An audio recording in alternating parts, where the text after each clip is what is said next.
Hello everyone, welcome to Geetha's view channel. இன்னைக்கு நம்ம சேனல்ல கருப்பு கவுனி அரிசி பொங்கல் எப்படி செய்யறதுன்னு பார்க்கலாம்.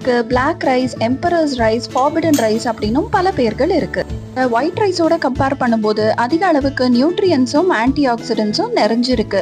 அது மட்டும் இல்லாம இதுல ஆந்தோசைனின் அப்படிங்கிற ஆன்டி ஆக்சிடென்ட் அதிக அளவு இருக்கு.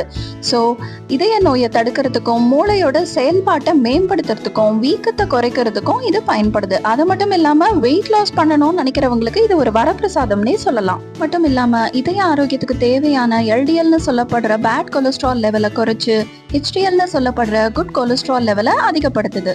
கப் அரிசிக்கு தேவையான அளவு தண்ணி சேர்த்து முதல் நாள் நைட்டே நான் ஊற வச்சு எடுத்திருக்கேன். ஒரு கப் அரிசிக்கு 4 கப் தண்ணி சேர்த்து பிரஷர் குக்கர்ல 8ல இருந்து 10 விசில் வரைக்கும் வச்சு எடுத்துக்கலாம்.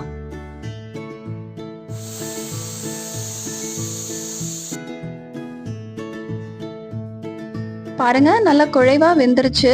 இதுல நான் 1 கப் நாட்டு சக்கரை சேர்த்துக்க போறேன். வெல்லமும் சேர்த்துக்கலாம். இப்போ முந்திரி திராட்சை எதுவுமே சேர்க்காம செய்யறேன். தேவையானவங்க அதையும் சேர்த்துக்கலாம். இது ஈவினிங்க்கு ஒரு நல்ல சிம்பிள் ஸ்நாக்காவும் இருக்கும், நல்ல ஃபில்லிங்கா இருக்கும். இது மட்டும் இல்லாம ஒயிட் ரைஸோட கம்பேர் பண்ணும்போது இது பிளட் சுகர் லெவலை கண்ட்ரோல் பண்ணும். இதுல அயர்ன், பொட்டாசியம், மெக்னீசியம், ஜிங்க் அப்படிங்கிற நிறைய நியூட்ரியன்ஸும் இருக்கு. இப்போ இதுல 1 ஸ்பூன் நெய் சேர்த்துக்கிறேன்.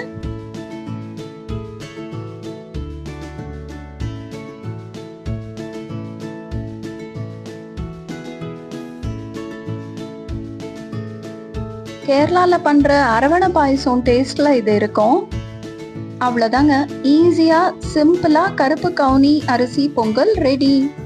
மட்டும் இல்லாம கருப்பு கவுனி அரிசியில பாயசம், சாதம், கஞ்சி, இட்லி, தோசை, புட்டு இது எல்லாமே பண்ணலாம்.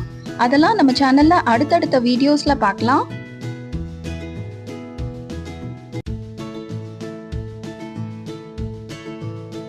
இந்த வீடியோ உங்களுக்கு பிடிச்சிருந்தா லைக் பண்ணுங்க, கமெண்ட் பண்ணுங்க, ஷேர் பண்ணுங்க. அப்புறம் மறக்காம கீதாஸ் வியூ சேனலுக்கு சப்ஸ்கிரைப் பண்ணுங்க.